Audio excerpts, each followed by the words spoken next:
Mohamed Salah enters a luxury restaurant expecting a quiet meal, but instead, he's met with disdain from an arrogant waiter. Dismissed as just another footballer, Salah remains calm, unaware that the waiter is about to make the biggest mistake of his career.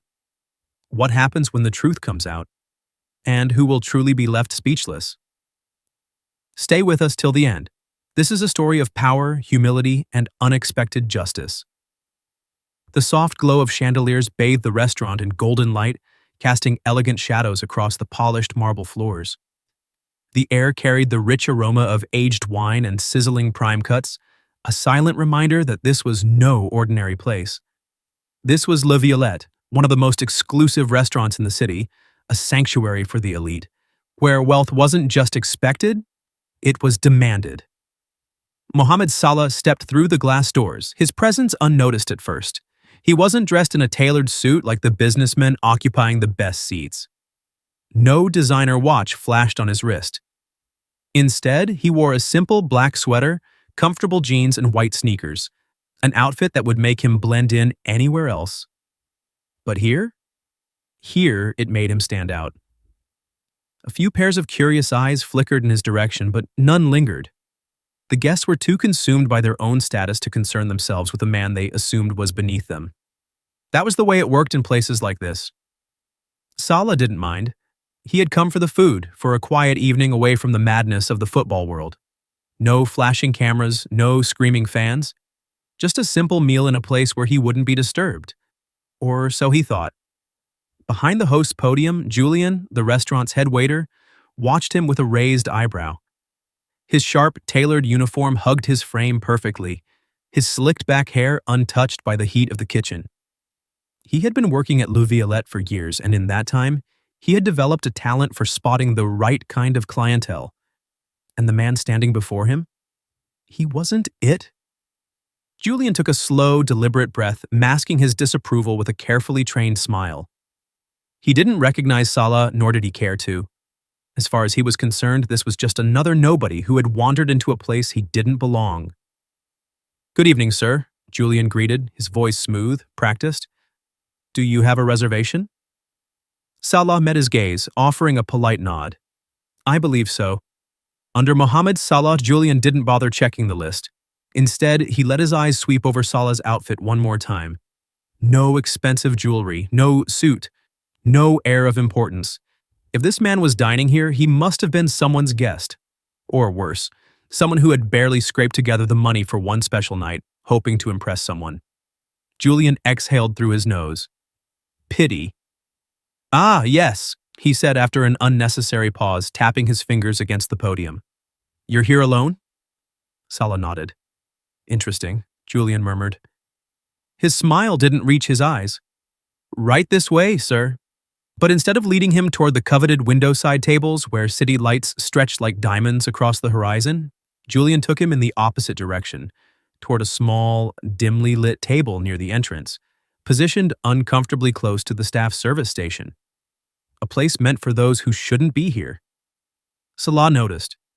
Of course he noticed. But he said nothing. Instead, he walked toward the table and took his seat, his expression unreadable.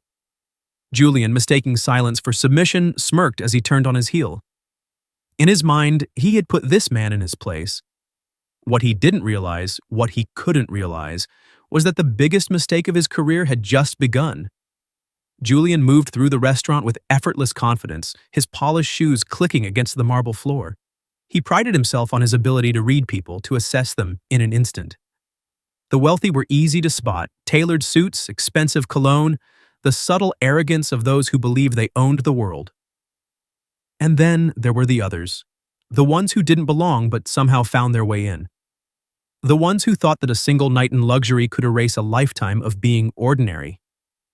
To Julian, Mohamed Salah fell into the latter category. He had seen this type before.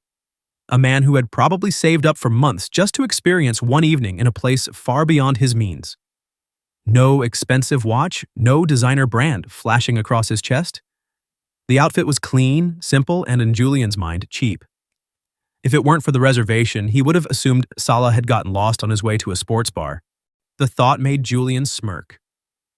As he returned to Salah's table, he carried himself with the smug ease of a man who believed he was in control. He placed the menu down with a little too much force, just enough to make it clear that he wasn't thrilled to be serving him. "Welcome to La Violette," he said, his voice smooth, polite, but lacking warmth. "We have a variety of exquisite dishes, though. I imagine you might prefer something simple." He emphasized the last word just enough for it to sting. Salah met his gaze, his expression unreadable. He had encountered this kind of treatment before. People who saw only what they wanted to see. People who believed status was measured by the price tag on your shoes rather than the respect you carried within yourself. But Salah had nothing to prove. Not to Julian, not to anyone. "I'll take a moment to decide," he said evenly, his voice calm, steady. Julian's smirk grew. "Of course," he said, stepping back. "And just so you're aware, our prices are fixed. No substitutions, no special accommodations." A few nearby diners overheard and exchanged glances. Some smirked, amused by the subtle jab. Others, more perceptive, shifted uncomfortably. Salah didn't blink. He simply nodded. "That won't be a problem." Julian lingered for a moment, waiting, hoping for some sign of discomfort. A flicker of embarrassment and awkward hesitation. But there was nothing. Just the quiet, unwavering confidence of a man who had spent years being underestimated, only to rise above it every single time. Frustrated by the lack of reaction, Julian turned sharply on his heel and walked away. He had no idea that the man he had just mocked wasn't just another customer. He owned the very ground he was standing on.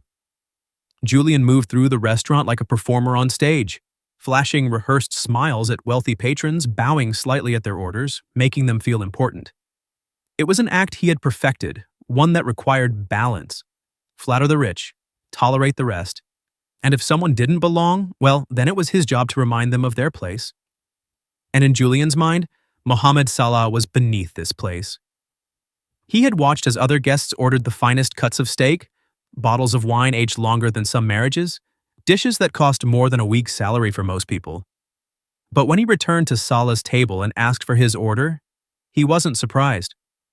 "I'll have the grilled chicken with steamed vegetables," Salah said casually, closing the menu. Julian barely hid his smirk. Of course, no truffle-infused filet mignon, no imported wagyu, just chicken.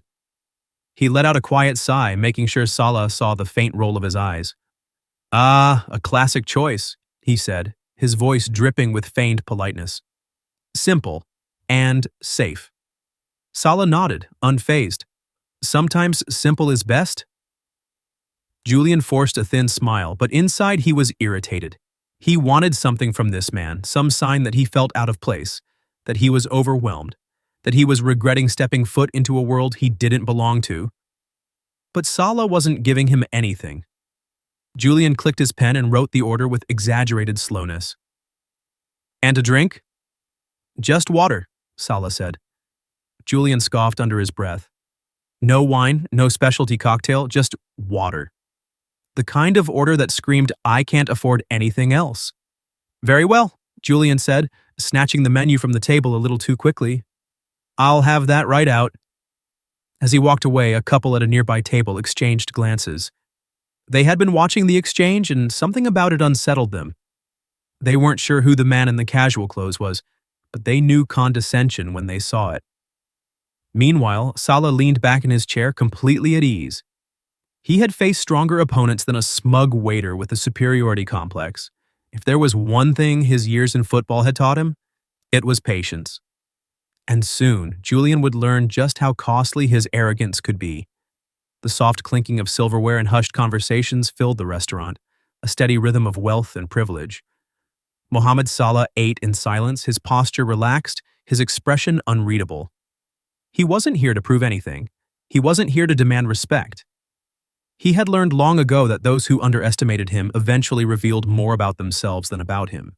Across the room, Julian moved with effortless charm, his attitude shifting the moment the heavy oak doors swung open.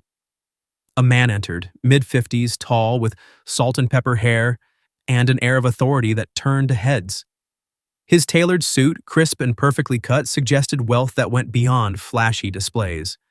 This was real money, the kind that didn't need to be announced. Julian spotted him instantly, and the transformation was immediate. His back straightened, his expression warmed, and his previous smugness vanished as he hurried over. Mr. Lancaster. Julian practically sang the name. What an absolute pleasure to have you with us again, sir. Salah watched quietly as the businessman, James Lancaster, gave a polite nod. Julian pulled out a chair for him, one of the best tables in the house, the kind with a panoramic view of the city skyline. I trust you'll be having your usual? Julian asked, his voice eager, his entire demeanor the exact opposite of how he had treated Salah moments earlier. Lancaster didn't answer right away. Instead, his sharp gaze flicked towards Salah, then back to Julian. He had been coming to La Violette long enough to notice everything. The way the waiters prioritized certain guests, the hierarchy they imposed based on assumptions. He had seen it all before, and he recognized it now. Julian followed his gaze, then forced a tight smile. Ah, yes, he said, lowering his voice. We've had some interesting guests tonight. Lancaster's brow lifted. Is that so?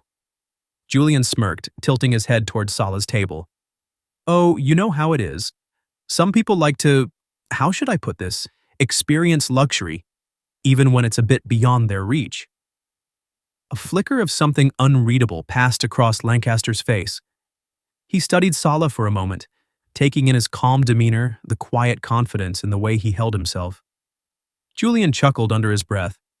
At least he kept the order simple. Lancaster's eyes darkened slightly. A slow realization settled in. He didn't know who the man at the corner table was yet, but one thing was clear: Julian had just made a mistake, and he was about to find out how big. Julian moved through the restaurant with the confidence of a man who believed himself untouchable. Years of catering to the city's wealthiest had given him a sense of authority, an illusion that he decided who mattered and who didn't.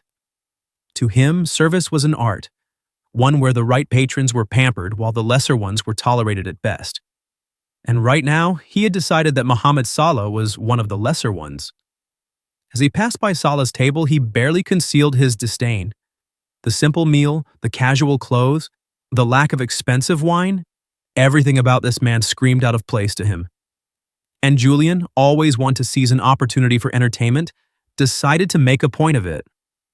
Stopping abruptly, he turned towards Salah's table, his voice just loud enough for nearby guests to hear. You know, sir, he said, forcing a polite tone, some guests like to familiarize themselves with our menu prices before ordering, just to be sure. The words lingered in the air like a slap. A few people chuckled, not outright cruel, but amused. Others, more perceptive, stiffened in their seats. The ones who had been watching from the start knew exactly what this was. A test. A humiliation disguised as hospitality. Salah remained still. He lifted his gaze, meeting Julian's eyes with a calm so unshaken it was almost unsettling. Thank you for the concern, he said, voice smooth, unwavering. I'm quite comfortable with my choice. But Julian wasn't finished. He tilted his head, pretending to hesitate before continuing. Of course, he said, feigning innocence. It's just that some guests misunderstand how exclusive we are. The words dripped with condescension. This time, nobody laughed. The uncomfortable silence that followed was deafening. A waiter clearing plates nearby froze, glancing toward a table in the back. James Lancaster, the influential businessman Julian had just served, was watching closely. Julian, too caught up in his performance, didn't notice. But he was about to. Because when the truth came out, it wouldn't be Salah who looked out of place. It would be him. The tension in the restaurant was no longer subtle. It hung thick in the air, clinging to every word, every lingering glance. Some guests looked away, pretending not to notice. Others stared openly, their curiosity piqued by the head waiter's brazen display of arrogance. At the back of the room, James Lancaster set down his wine glass with a deliberate slowness. He had seen many things in his years frequenting high-end establishments, power plays, silent battles of ego. But this was different. This wasn't about wealth or status. This was about respect.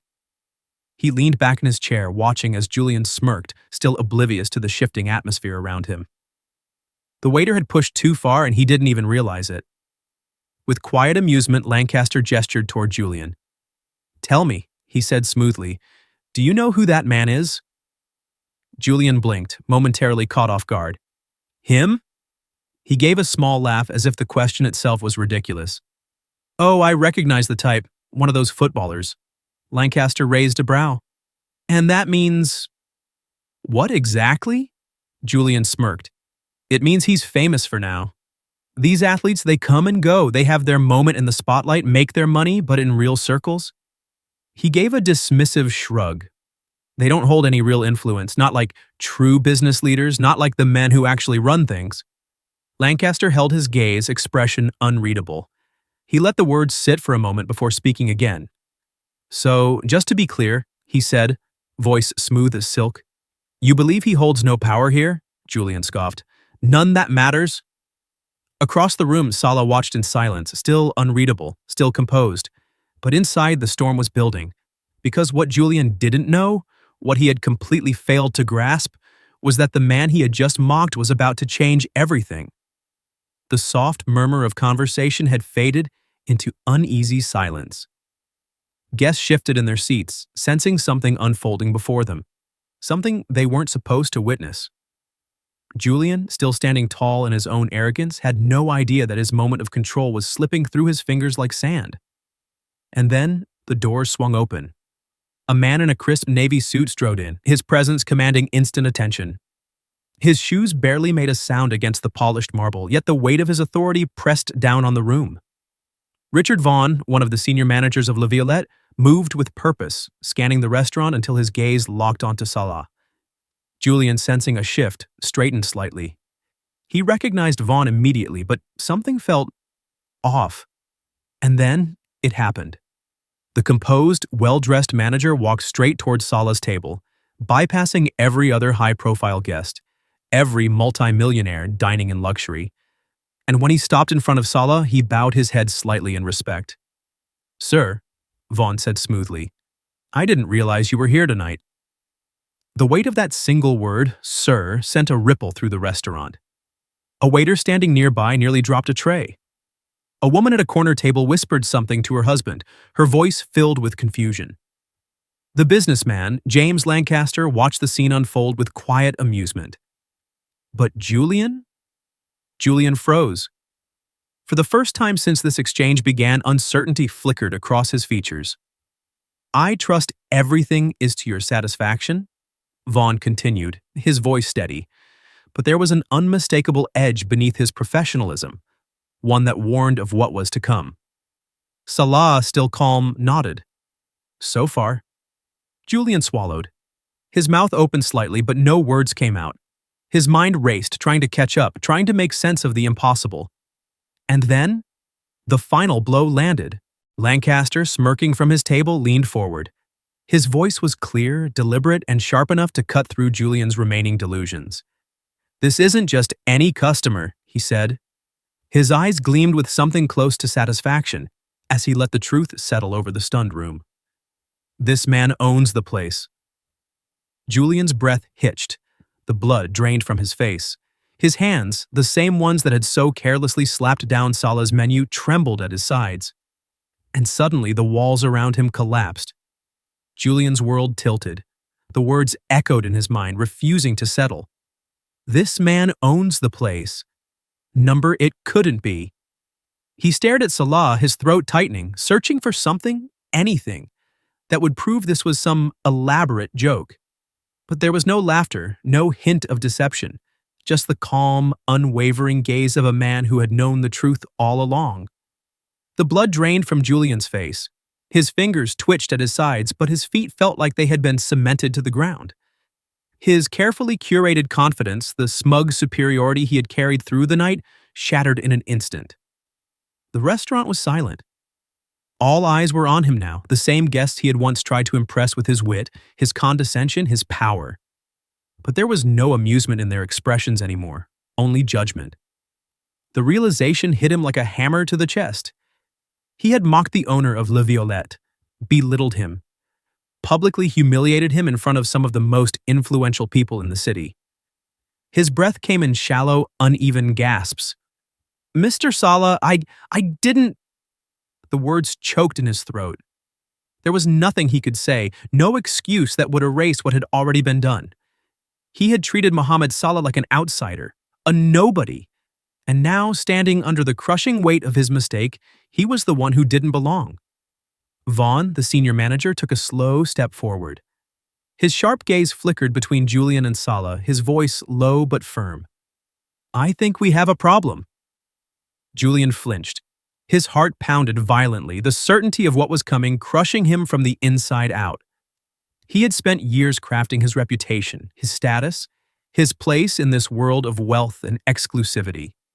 And in one night, in the span of a single conversation, he had destroyed everything.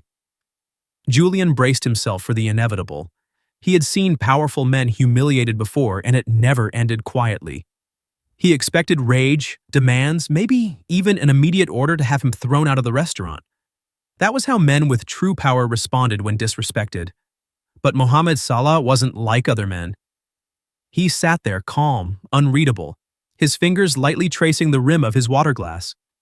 There was no anger in his expression, no thirst for vengeance. Only a quiet, knowing look that made Julian's stomach twist even further. Salah let the silence stretch, forcing Julian to sit with his own discomfort, to feel the weight of his own actions. And then, finally, he spoke. "Respect is free." Julian swallowed hard. "You never know who you're serving."